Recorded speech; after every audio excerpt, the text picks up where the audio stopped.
Buenas, en este video vamos a hablar sobre el origen y la transformación de las ciudades. Empezaremos por exponer el modelo morfológico de explicación del origen y desarrollo de la ciudad. En un territorio heterogéneo habitado por 3 tribus cazadoras, recolectoras, cada tribu caza y recolecta en su ámbito estable durante milenios, pero la presión demográfica causada por el crecimiento del grupo lleva a buscar alternativas de supervivencia. En un principio, la inmigración y el aumento cualitativo del espacio permiten mantener el modelo, pero cuando la presencia de la tribu vecina no permite la ampliación, lleva a la guerra con las otras tribus o a la ampliación cualitativa, apareciendo los cultivos y la ganadería, desplazándose los flujos de población a las zonas mejores, creándose una zona de ocupación más densa.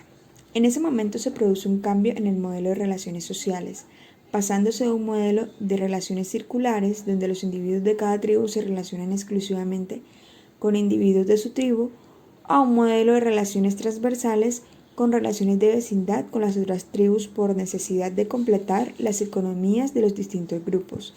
Así se inicia una cierta especialización del trabajo. Se complica la estructura social con lazos de dependencia entre esos grupos. El paso siguiente es que algunas de esas aldeas conectadas empiezan a destacar con mayor población, actividades especializadas.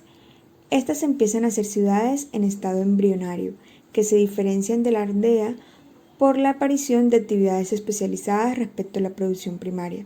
En este punto hay 2 tesis diferentes, la que considera una ciudad única especializada o la que considera que son necesarias varias ciudades a la vez, complementarias entre sí. Esta última produce la más verídica desde el punto de vista histórico. Experiencias históricas.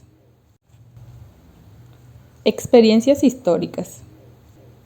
Las ciudades mesopotámicas son las primeras que aparecen en el tránsito del cuarto al tercer milenio, ya que no hay testimonio con validez científica que avalen que hubo ciudades anteriores en otras zonas. Se han planteado 2 hipótesis sobre el origen histórico de las ciudades: su origen único en Sumeria y su difusión desde allí, o su surgimiento en áreas diferentes de manera independiente, estas últimas las más aceptadas. También hay 2 tesis sobre su función: la funcional, que considera la ciudad como un mercado, como un punto de convergencia mercantil, y a partir de esa función se generan otras actividades y se complica, o la tesis de centro político. Habría surgido fruto de una relación de dominio político, administrativo y religioso con la aparición de una clase dominante cuando es capaz de controlar, gestionar y canalizar los excedentes. Las ciudades de la Baja Mesopotamia. Todo parece indicar que su origen fue autóctono, facilitado por las condiciones ecológicas favorables, valles fluviales fértiles, clima cálido subtropical y la aportación humana del agua. De esa manera, las inundaciones fertilizan, pero hay que luchar por controlarlas mediante la irrigación. Al evolucionar el clima hacia una mayor sequedad, el hombre tuvo que adaptarse, iniciándose el proceso de cultivo y la ganadería. Está claro que cualquiera que fuera la explicación, las condiciones ecológicas fueron importantes. La agricultura se desarrolló por la práctica de la irrigación y las obras hidráulicas, lo que exigió importantes inversiones.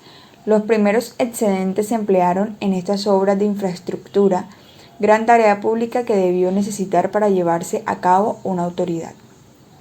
Este proceso se produjo en 3 fases.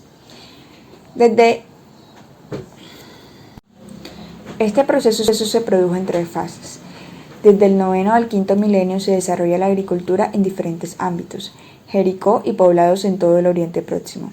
Segundo, entre mediados del 5º a mediados del 4º milenio hay una fase de transición, un periodo preurbano.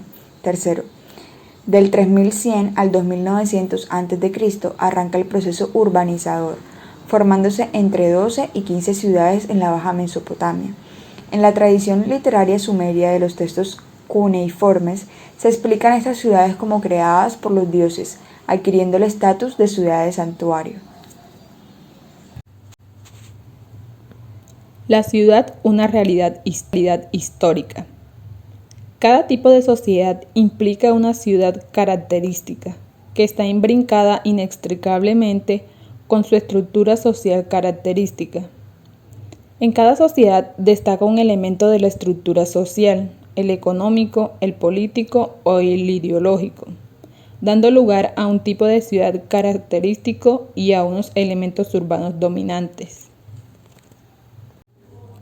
La ciudad capitalista. En la sociedad medieval, las actividades comerciales adquieren cada vez más fuerza, apoderándose ya en la ciudad gremial del espacio urbano. Cuando la burguesía pase de estas actividades comerciales a las actividades productivas, será un salto cualitativo hacia la ciudad capitalista. Principios económicos que sustentan la ciudad capitalista. Primero, predominio progresivo del valor de cambio sobre el valor de uso.